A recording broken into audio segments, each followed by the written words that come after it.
and his newest book just came out 8 days ago called The Internet of Money, which is a masterpiece to read. Please help me welcome Andreas Antonopoulos.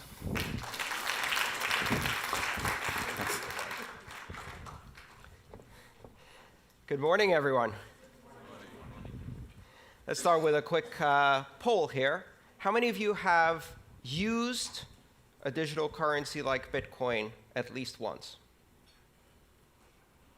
And how many of you own Bitcoin at this moment, or any other digital currency? Okay, we can fix that. If you like, later on today, come find me. I would be delighted to demonstrate to you how to set up a Bitcoin wallet on your smartphone, and I will give you your first fraction of a Bitcoin, not a whole Bitcoin, and show you how a transaction works.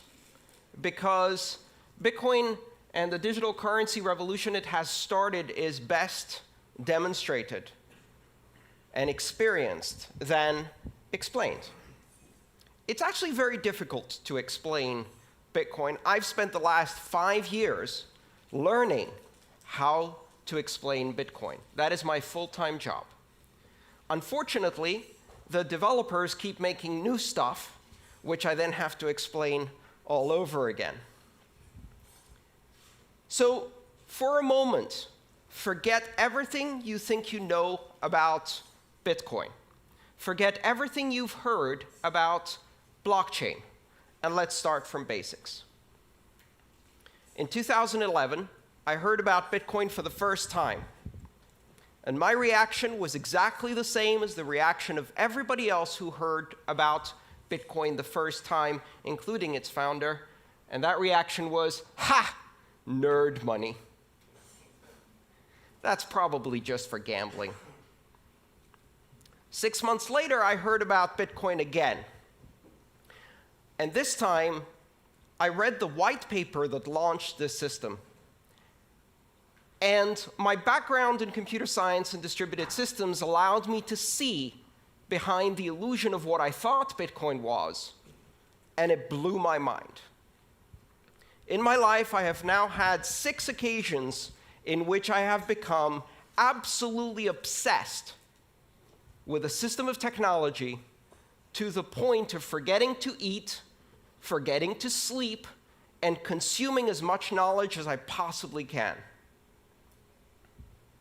My first computer, when I was 10 years old, my first programming language experience, my first modem, my first access to the web, the first time I used the web browser, the first time I downloaded and installed the Linux operating system, and then Bitcoin. When I discovered it, I spent 4 months consuming as much as I could, except food. I lost 26 pounds on the highly inadvisable diet of obsession. I have not emerged from that because I keep finding new layers of depth to understand this. And the reason it's so fascinating is because it isn't what it appears to be at first glance. Bitcoin isn't money. The blockchain isn't a system of currency. It is a platform of trust. It's not a company. It's not a product. It's not a service you sign up for. It's not a currency. Currency is just the first application. It is the concept of decentralization applied to the human communication of value. Because what is money? InQ told us it's an illusion. It's imaginary. And the reason we don't grasp that is because it's so deeply embedded in our civilization. Money is one of the oldest technologies that humanity has. It precedes writing. How do we know that? The very first samples of writing we have are spreadsheets. They are tallies and ledgers of debts owed, and money pre-existed that writing.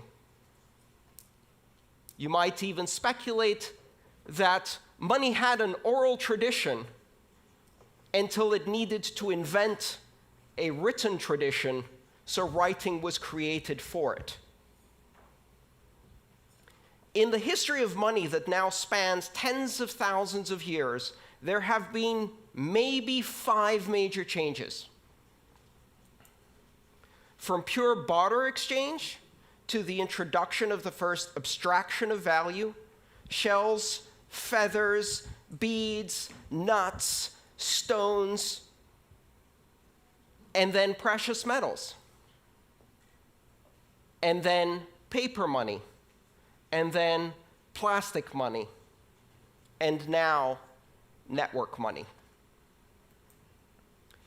Bitcoin introduces a platform on which you can run currency as an application on a network without any central points of control, a system completely decentralized like the internet itself.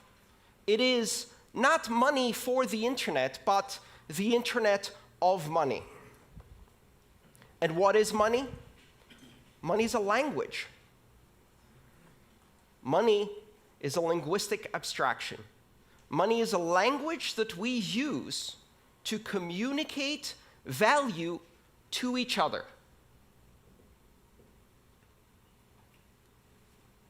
Money simply allows us to express value, and that value may have economic consequences, but it also has other consequences.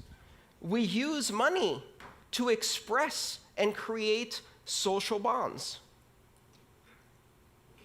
and relationships and associations and to create organization. Bitcoin is the first system of money that is not controlled by any entity, that is completely decentralized. And what that does is it introduces the very same things that the internet brought to communication.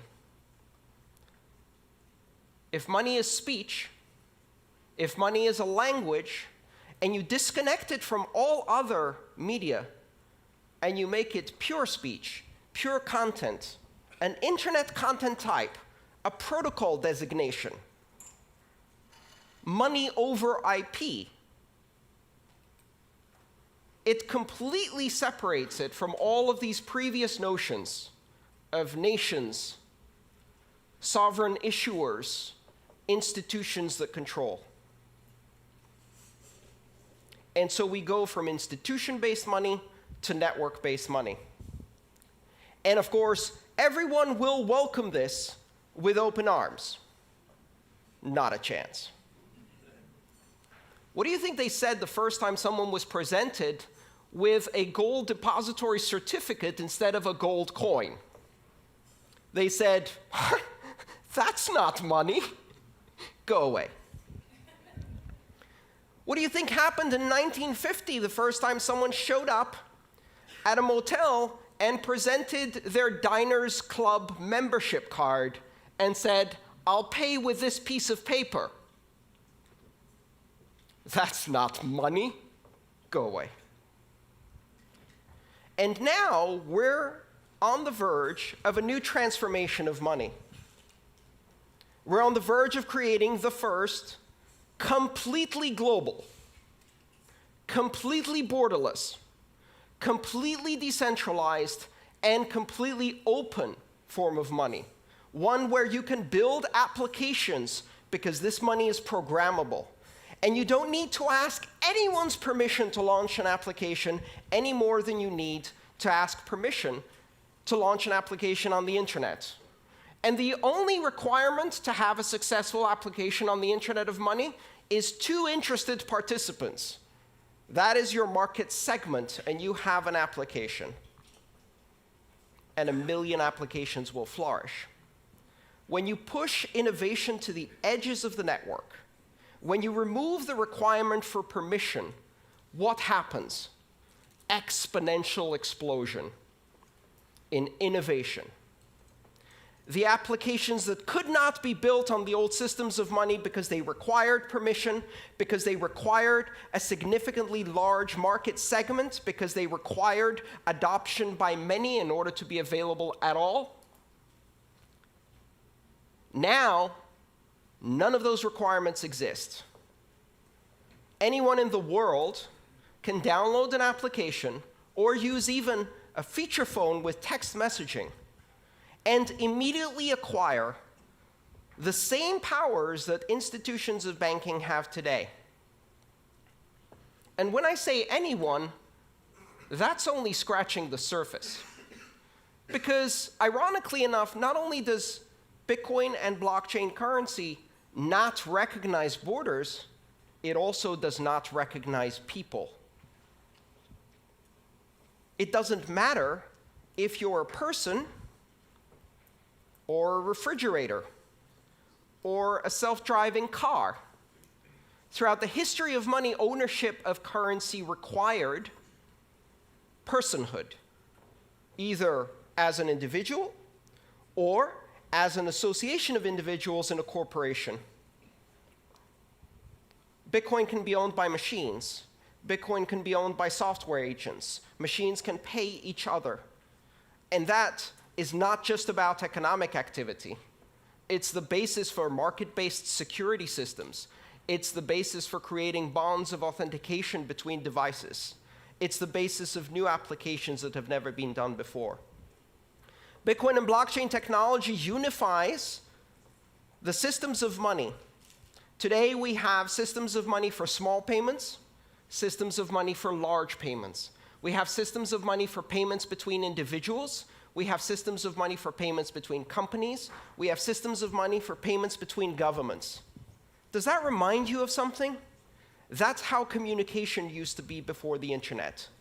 We had systems of communication for pictures, systems of communication for letters, systems of communication for short distance and long distance, and the internet came and unified all of those. What the Internet of Money does is it creates a single network which can do a microtransaction to a gigatransaction in seconds, anywhere in the world, for any participant without permission. But if you just look at the application of money, you're missing the point. Because you can take the language, the building blocks of this platform, and use them to construct other languages that communicate value. Tokens, reward points, brand loyalty coins. Today, there are over 1,000 digital currencies using the design pattern, the recipe of Bitcoin. Most of them are junk. Some of them are not. And over the next decade, we are going to see tens of thousands and then hundreds of thousands of coins. Some will have economic use. Some will simply be expressions of loyalty, affiliation. They will represent items in the physical world, the title for a house, the controlling key for a car that can be transferred from one owner to another, and 5 seconds later, that owner can step into the car and drive away because the car can validate the new standard of ownership. We cannot yet imagine what applications we're going to build around this. But one of the interesting things we're beginning to observe is that money arises out of the social construct of Homo sapiens spontaneously. It even arises in primates. You can teach monkeys money. You can teach dolphins money. You can teach greys, parrots, money. And they will learn how to exchange abstract tokens for food and then use them to build social relationships. They'll also invent strong-arm robbery. Beat up the other monkey, take away its pebbles, eat the bananas. And we see that same thing happen in children. Toddlers invent money in kindergarten. Blocks and rubber bands and Pokemon cards and other little tokens, abstractions of value that they exchange to strengthen social bonds, to express loyalty and friendship, to learn about sharing. Children will be building currencies. Only this time, these currencies will be global, unforgeable, and scalable on day one. A few years from now, Maria will be launching Maria Coin in her kindergarten to compete against Joey Coin. And it won't really matter to anyone. Until, of course, Justin Bieber launches Justin Bieber Coin, and it happens to surpass the market capitalization of 30 nations on this planet. And we are all writing horrified opinion editorials about how the world is going to hell.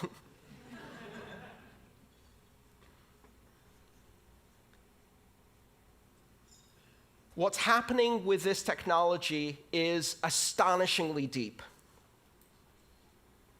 And for certainly some of the companies in this room, it's a bit scary. Banking has never been the most innovative sector in the world because there is a very careful balance between innovation and the conservative fiduciary duty that exists in banking, that must exist when you control other people's money. And yet with Bitcoin, you don't control other people's money. In Bitcoin, I control my money. I have complete and total authority over my Bitcoin. It cannot be seized, it cannot be frozen, it cannot be censored, my transactions cannot be intercepted, and they cannot be stopped. And I can do so with almost complete anonymity, and so can anyone 5 minutes after they download an application, and money has changed forever, and banking has changed forever. The idea that you can proceed in the industry of money, in the industries of commerce, and maintain the same conservative attitude that has existed now for centuries, ever since merchants in Venice and Amsterdam started issuing depository certificates and providing banking services. That is gone. That is gone. You cannot operate closed systems that have borders and require permission to join at a rate of innovation that is controlled by the most conservative tendencies within your organization, because now you are competing with a technology that enables exponential growth, exponential innovation at the edges without permission by anyone in the world. And it's not about anyone in this room. Why? We represent the privileged elite. I can go onto a brokerage account, open it up online, and be trading on the Tokyo stock market within 12 hours in yen.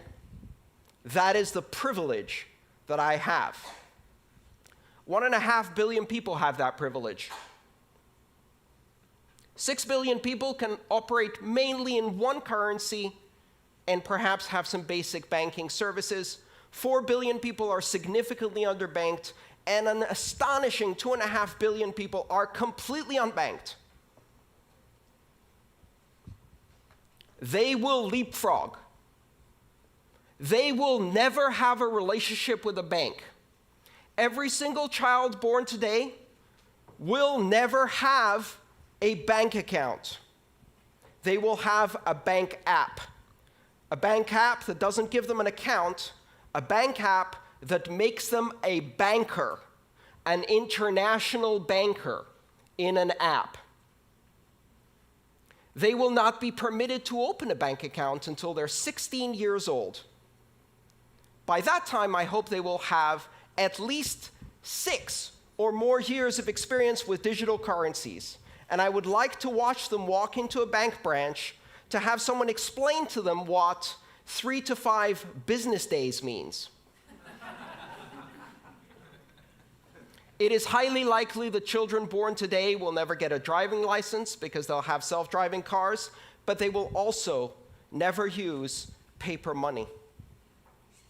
Because by the time they get to an age where they really start using money, there is no paper money. It will seem as anachronistic as a fax machine or horse and buggy seems to us. Exponential innovation on a global basis, giving access to the other 6 billion. They have enormous need, and this system offers them a solution. It's not ready yet. It's nascent. It's complex. It's impossible to use for most people. In 1989, I sent my first email. In order to do so, I had to compile a version of the Unix mail program using a C compiler and Unix command line skills. I had to set it up on the command line, type out my email, and that email was transmitted across the great internet in an astonishing 3 days. Exactly 20 years later, my mother replicated that experience with a swipe. Bitcoin today and all of the currencies that are built on that recipe are just at the same level that the internet was in 1991. Only now we have the internet. And so the rate of exponential growth has already started. The innovation is growing at an astonishing rate. I spend every single day full-time trying to keep up with Bitcoin. Just one currency, and it's almost impossible. Do not underestimate this. Do not listen to the people who tell you that Bitcoin is just for pornographers, terrorists, drug dealers, and gamblers. Remember that they said the exact same thing about the internet.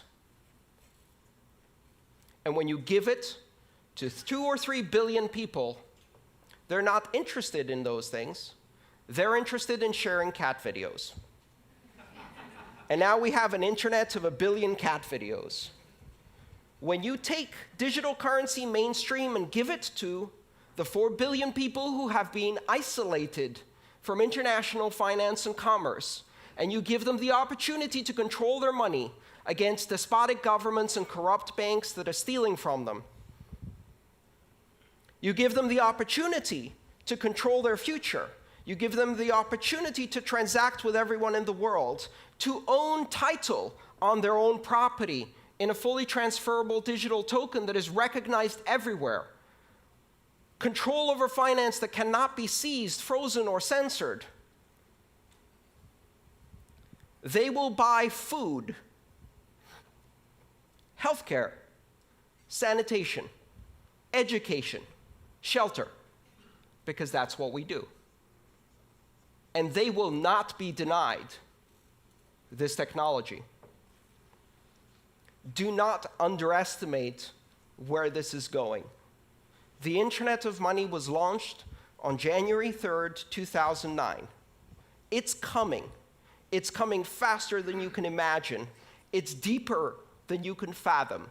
It's more sophisticated than you can immediately understand. It takes years of study just to see all of the implications.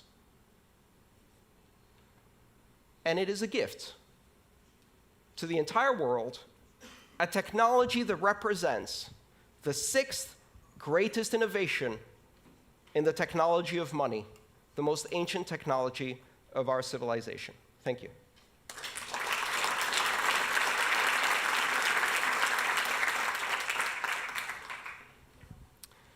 Shall we do some questions? We've got plenty of time for questions.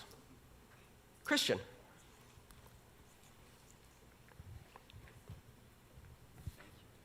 What determines the buying power of the currency? How does it stabilize and what's required to stabilize it? So if I would buy some bitcoins, who can manipulate the value of that? Everyone. The buying power of Bitcoin is determined in exactly the same way that the buying power of the euro, the British sterling, the Japanese yen, or the US dollar is determined through market forces of supply and demand in international liquid markets that operate around the clock. One of the fundamental differences is that Bitcoin trading never ceases. Has been going continuously for 7 years. The network never stops. Every 10 minutes, Bitcoin's heart beats, and transactions are processed. The exchanges never close. There is no closing price for Bitcoin. It is a rolling average. And in that trading, a market capitalization of approximately $12 billion is now traded internationally. What is $12 billion for a global currency? It's a guppy swimming in shark-infested waters. And every trader, every whale goes in there and just kicks that price around. So right now, the experience of living on Bitcoin, which I have been doing full-time for more than 3 years, is a roller coaster. It's an absolute roller coaster. I've seen shifts of 20 or 30% in a day. And yet, if you look at the long-term trend, volume goes up, transactions go up, and volatility keeps dropping.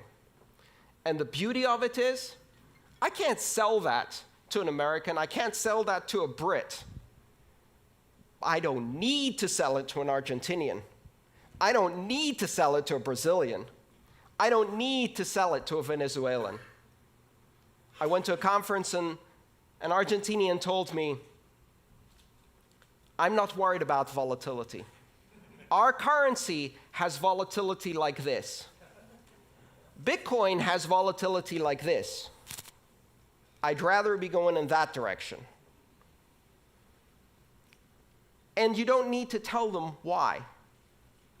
Their government threw people out of airplanes not more than 35 years ago for disagreeing. They already know why the separation of state and money is a good idea. And so volatility is relative.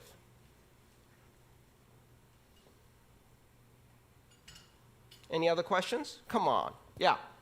Let's get a microphone to you. 1 second. Yeah, okay, so only one short... Sorry. Where are we? There you are. Sorry. Thanks. Great speech. Obviously, it sounded a little bit like one side of the coin.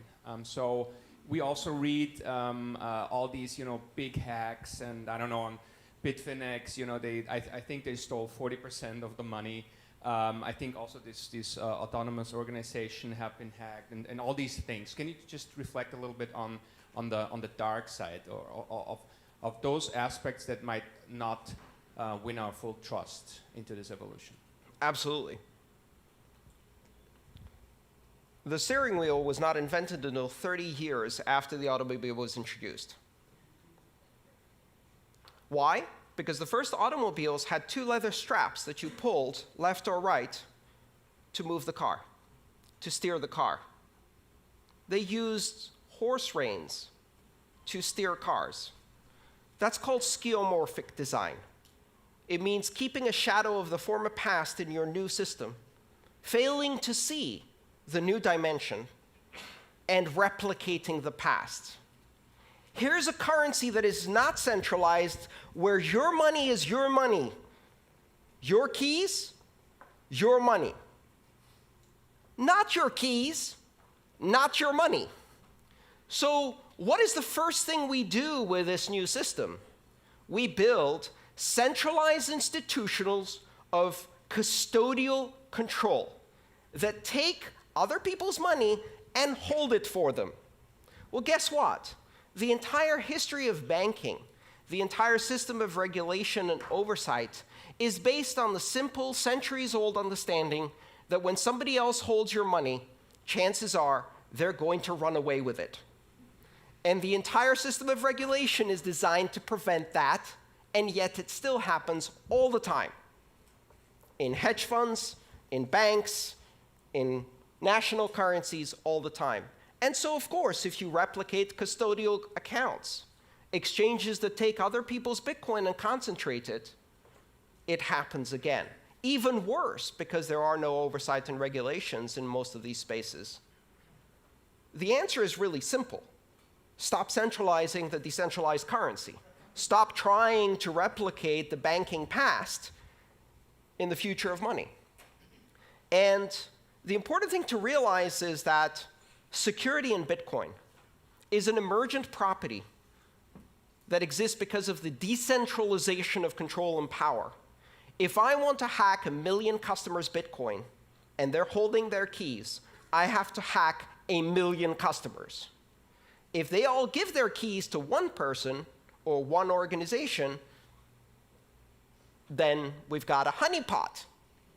A honeypot that attracts the attention of every hacker on the planet. And notice what's happened.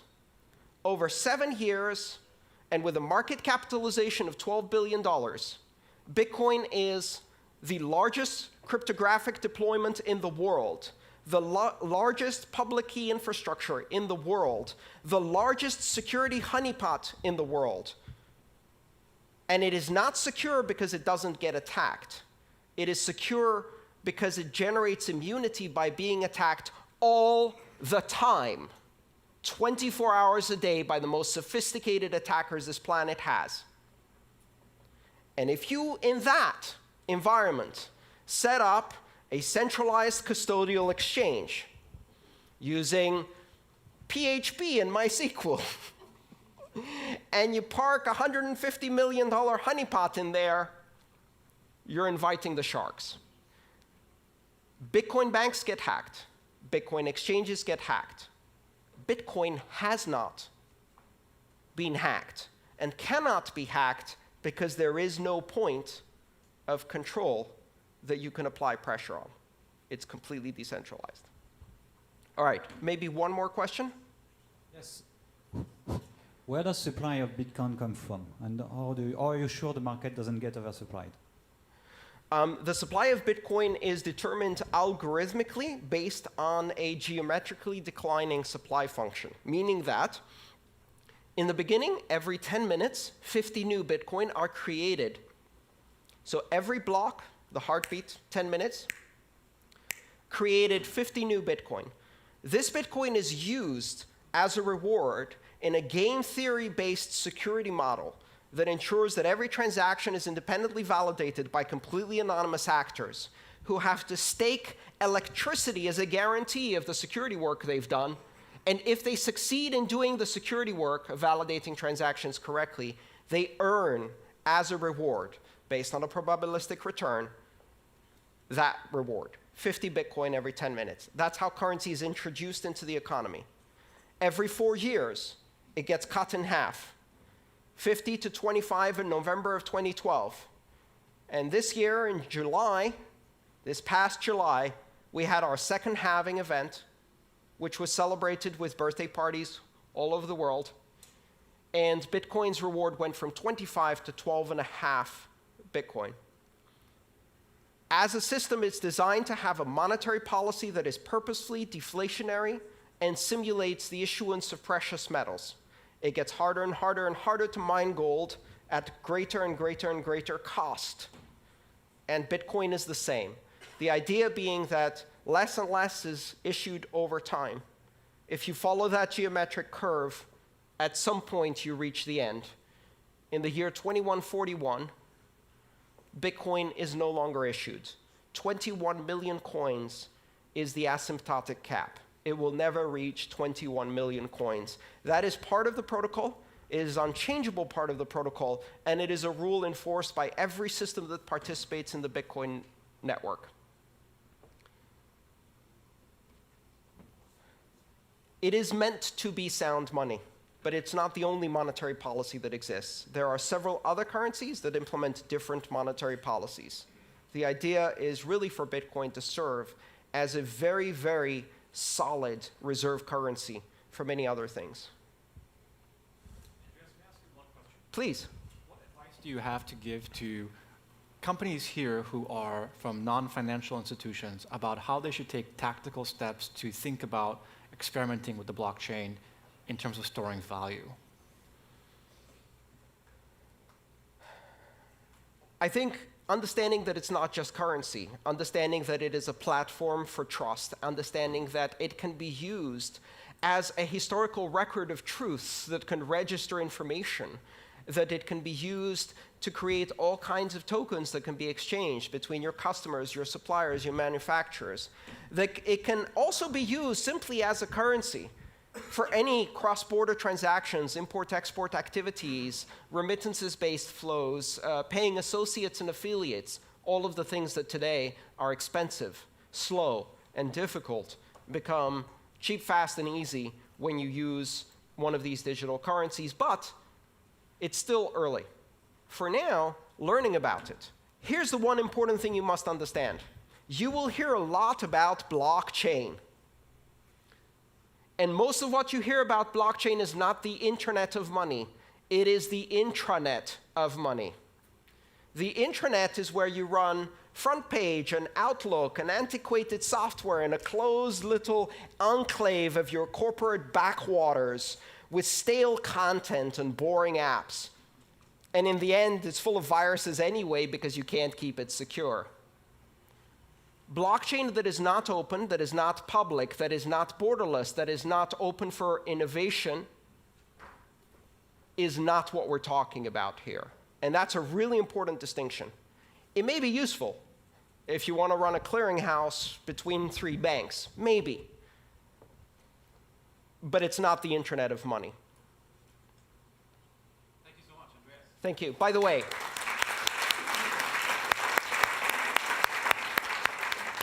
everybody who asked a question gets a free copy of my book. Come and see me in the back there. Thank you so much. Thank you.